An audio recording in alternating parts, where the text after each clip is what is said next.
तो हाय ସାଙ୍ଗମାନେ ମୁଁ ଆପଣଙ୍କ ପାଇଁ ବହୁତ ଇମୋସନାଲ ଷ୍ଟୋରିଟା ଆଣିଛି ଆପଣଙ୍କ ପାଖକୁ। ଏ ଭିଡ଼ିଓଟାକୁ ନିଶ୍ଚୟ ଲାଷ୍ଟ ଯାଏ ଦେଖିବ। ଚାଲ ଆମେ ଷ୍ଟୋରିଟିକୁ ଷ୍ଟାର୍ଟ କରିବା। ଷ୍ଟୋରିଟିକୁ ଷ୍ଟାର୍ଟ କରିବା ପୂର୍ବରୁ ମୁଁ ଆପଣଙ୍କୁ ଗୋଟିଏ ରିକ୍ୱେଷ୍ଟ କରିବି କି ଭିଡ଼ିଓଟିକୁ ଲାଇକ୍ କରିଦେବେ। ଆଉ ଭିଡ଼ିଓ ଏକ ଛୋଟ ଗ୍ରାମରେ ରହୁଥିଲେ ବାପା ହରିହର, ମାତା ସୀତା ଦେବୀ, ତାଙ୍କ ଝିଅ ଗୀତା ଏବଂ ନିରୀହ ବୁଢ଼ୀମା। ଗାଁର ନାମ ଥିଲା ରାମପୁର। ମାତା ସୀତା ଦେବୀ ବହୁତ ଖରାପ ମଣିଷ ଥିଲେ। ତାଙ୍କ ଝିଅ ବହୁତ ଭଲ ମଣିଷ ଥିଲେ। ବାପା ଜଣେ ଚାଷୀ ଥିଲେ।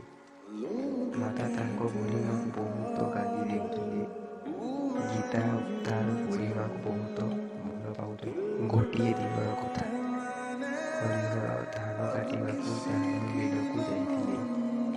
ସୀତା ଦେବୀ ବୁଢ଼ୀମାକୁ ବହୁତ କାମ କରିବାକୁ ଦେଲେ। ନିରୀହ ବୁଢ଼ୀମା କାମ କରି କରି ଥକି ଯାଇଥିଲେ। ସେ ଟିକେ ବିଶ୍ରାମ ନେବେ ବୋଲି କହି ଶୋଇପଡ଼ିଲେ।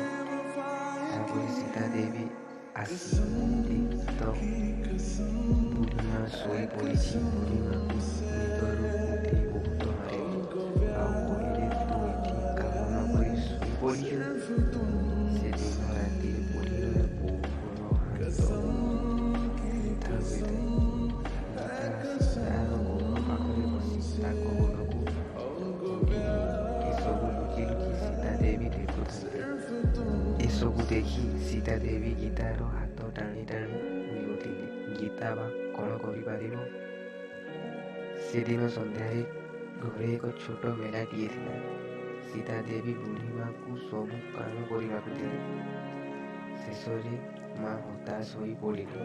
ବୁଢ଼ୀମାକୁ ଏକ ଛୋଟ ଘର ଭିତରେ ନାଁ ହୋଇଗଲା। ଶେଷରେ ବୁଢ଼ୀମା ଭୋକରେ ଆଉଟୁ ପାଉଟୁ ହୋଇ ମୃତ୍ୟୁବରଣ କରିଲେ।